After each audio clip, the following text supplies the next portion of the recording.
Oi, agora vamos fazer uma aula breve sobre o que é um computador.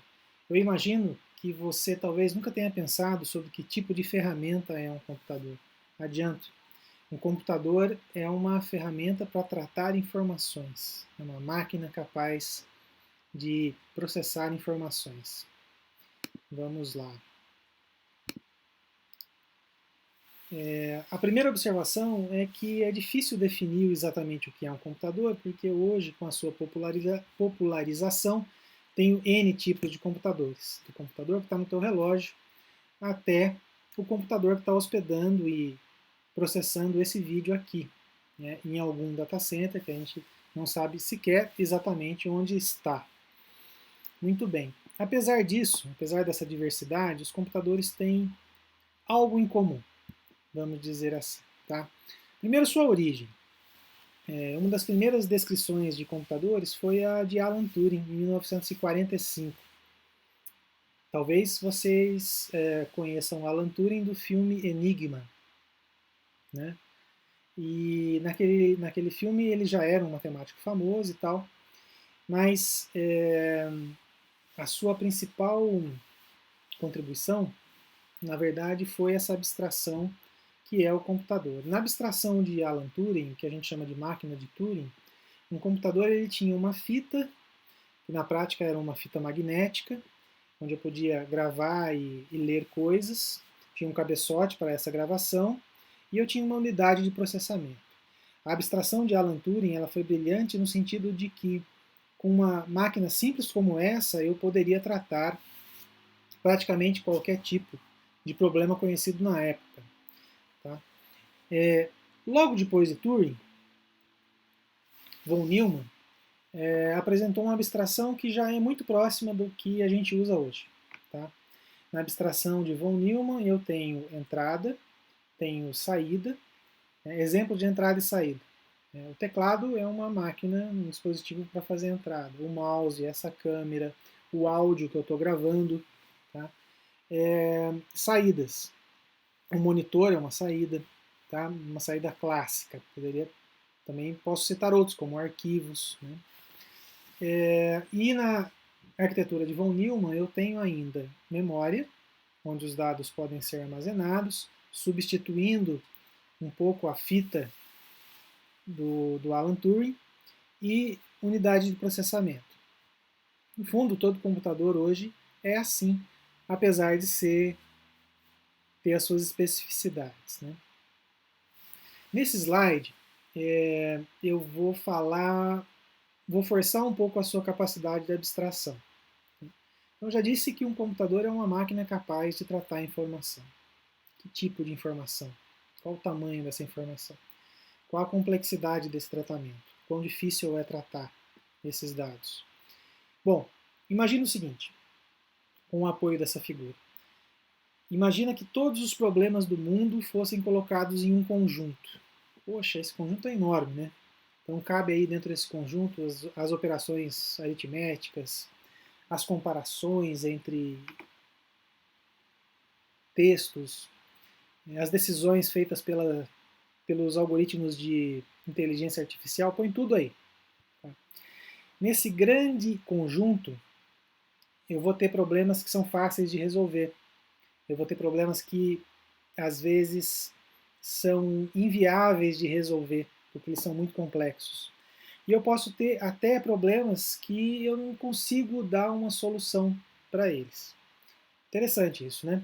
Mas, basicamente, nesse curso, a gente vai tratar problemas que são relativamente fáceis.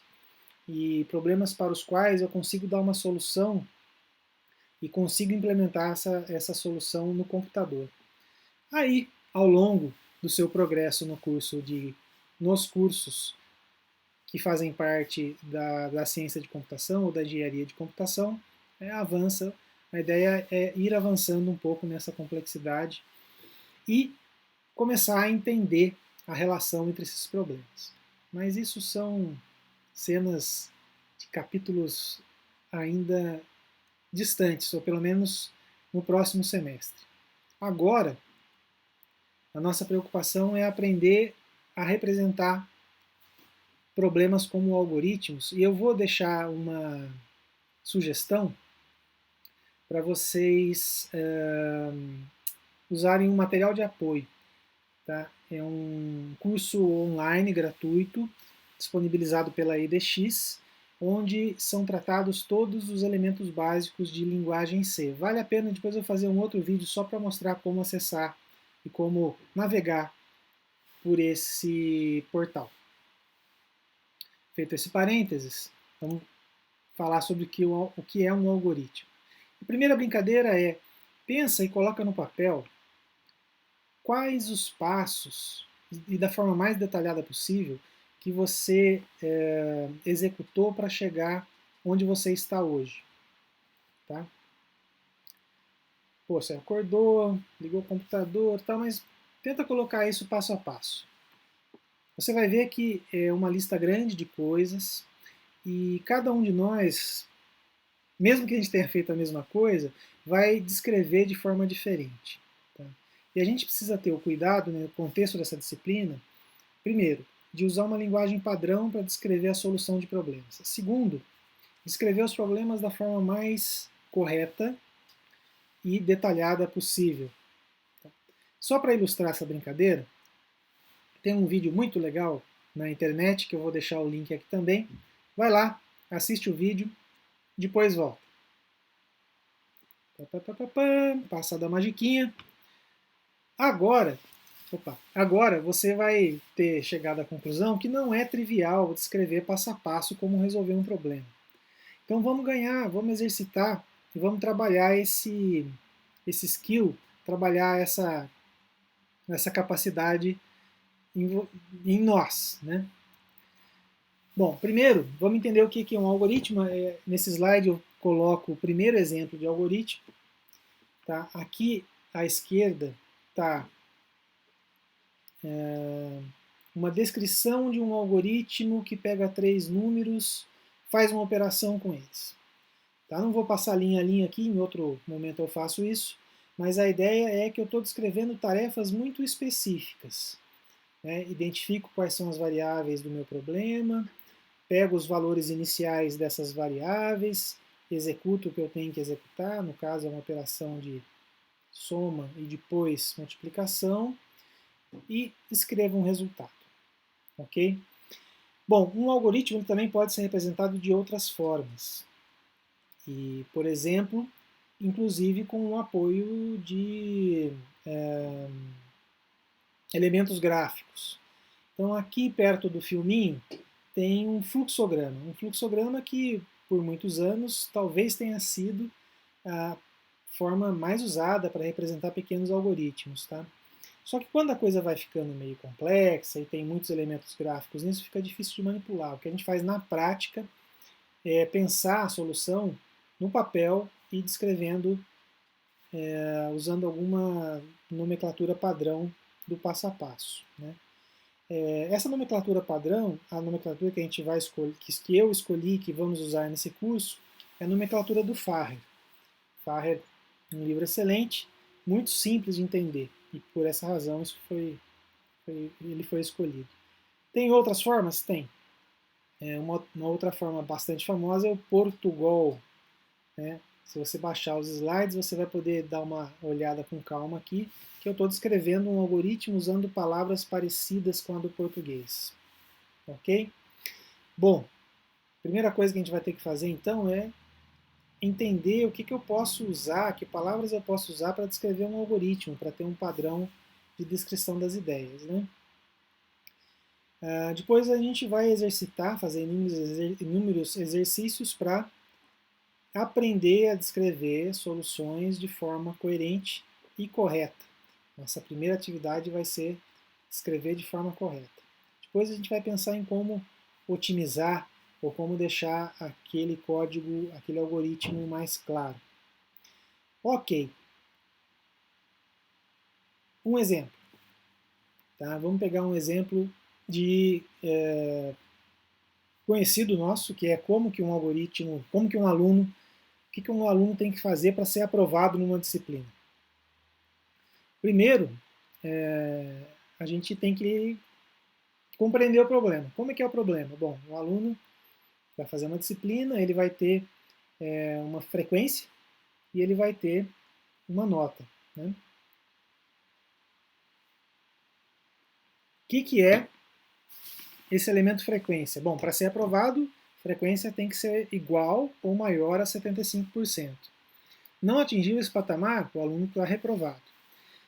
Mas não basta isso. Então, além de ter frequência apropriada, o aluno, para ser aprovado direto, digamos assim, tem que ter nota igual ou maior a 6.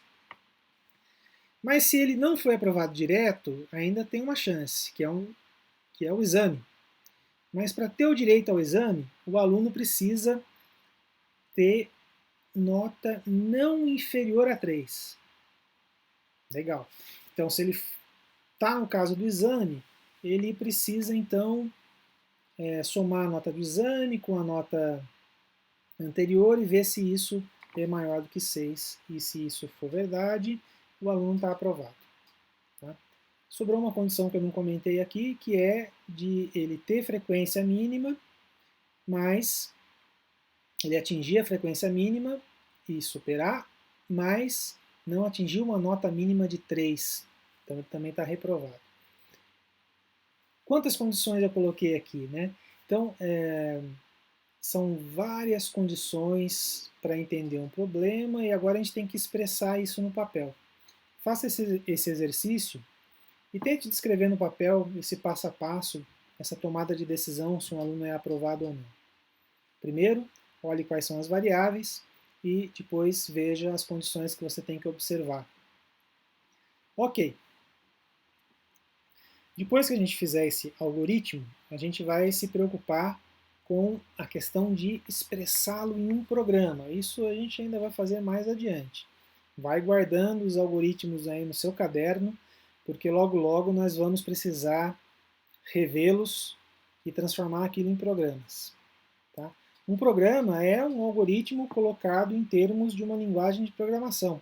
Poderia colocar os meus algoritmos escritos em linguagem C, em linguagem Python, C++, Java, qualquer uma dessas N linguagens que estão por aí.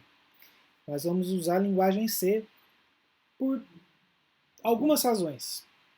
Primeiro, a linguagem C é muito poderosa. Segundo, especialmente para as cadeiras mais especializadas dos cursos de ciência e de engenharia de computação, linguagem C é a linguagem a se ter dominada para ir bem e usar as ferramentas que vão ser necessárias lá adiante.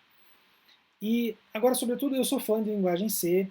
Vocês vão ver que é uma linguagem um pouco rebuscada, um pouco complicada para aprender a sintaxe, mas expressiva e muito poderosa. Bom, só para acompanhar aqui a questão do slide, então a gente vai pegar os nossos algoritmos, depois vai transformar eles em programas. Vamos pegar instruções dos algoritmos e converter instrução a instrução em comandos de linguagem de programação. E nós vamos testar usando compilar, né, nós vamos botar para avaliar se o programa está escrito de forma correta e depois avaliar se o que a gente desenvolveu está dando o resultado correto. Ok, mas isso vamos ver mais adiante. Primeiro, a gente tem que se preocupar em entender os elementos de algoritmos e aprender a descrever soluções para problemas de forma correta e bem clara. Até mais!